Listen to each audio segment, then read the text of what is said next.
This swatch is number 7, and it's called Waves of Color or Woven Waves because it does have the texture woven fabric.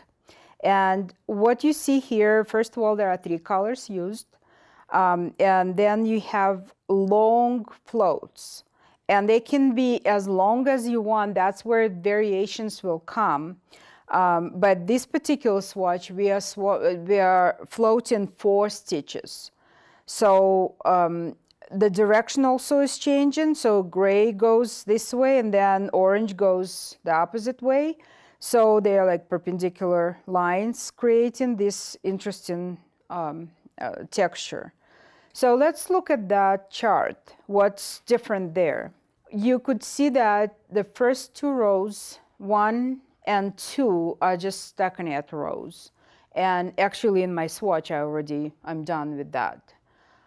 When you're looking at row 3, what you see is this group of stitches, 4 of them, that slip simultaneously. So the float is going to be long there.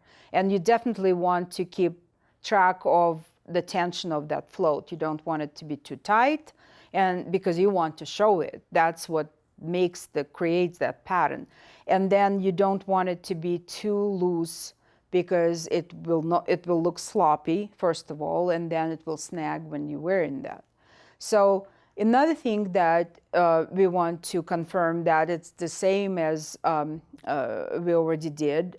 So all slip stitches here are done with front float.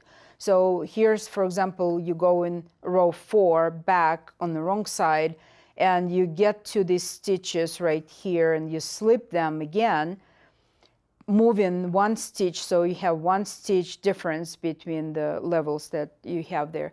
And you are slipping all 4 of them with yarn being in the back.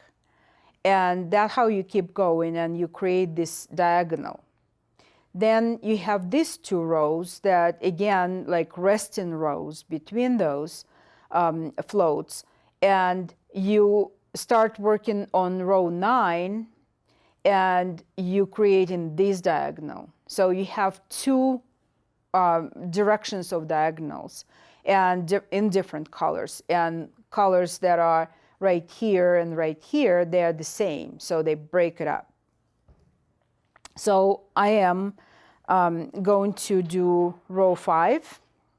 And so what I'm going to look again for, because I have 12 stitches, so from 1 to 12, I have 12 stitches here.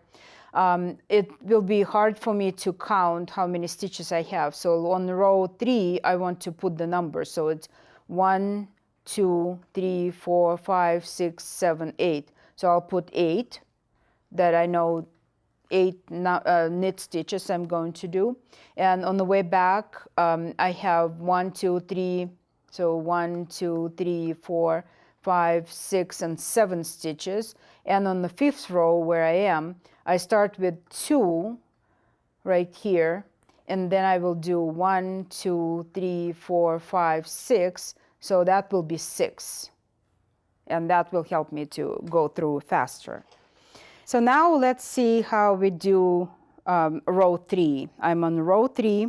I just finished the green portion with stockinette. So my next row 3, is calling for this orange color.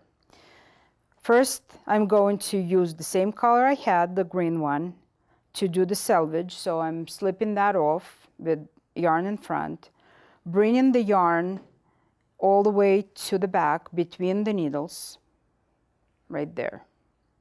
And now I'm going to pick up the orange yarn, but in a way that it locks these 2 colors. So I'm just taking this color and I'm going over this 2 colors.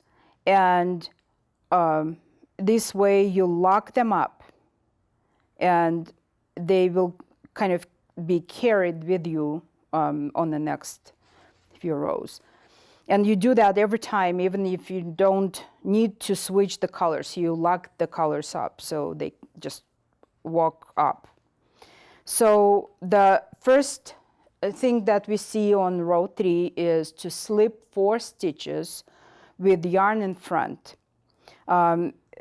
Here I actually have one more stitch that it was my selvage. I had 2 of them, so that's not the row. So I'm starting the row 3 right here. And these are 4 stitches, so I'm going to bring the orange yarn up, and I am going to go into the 4 stitches, and you could do it 1 by 1, 2 and 2, or you pick up all 4 of them at the same time. I like to do 4 if I can. That speeds it up.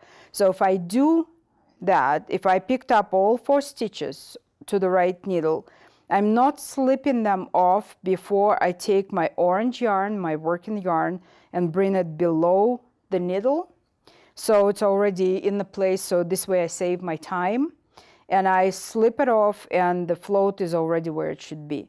I check the length of the float, and I start knitting the next stitch, and I check again, so it's laying across these 4 stitches, not bunching them up and not being too loose. And I need to work 8 more stitches till I will do the slip stitches again, going back to stitch number 1 on the chart. So you keep going, and you will be creating basically what you see right here. That was the orange color. And as you progress through the chart, that's what you will get. And like I said, you could vary. There are so many variations that you could do. You saw samples that we were doing. So this is it. That's your woven waves. And good luck with that. I hope you will enjoy them as much as I do. I love this stitch.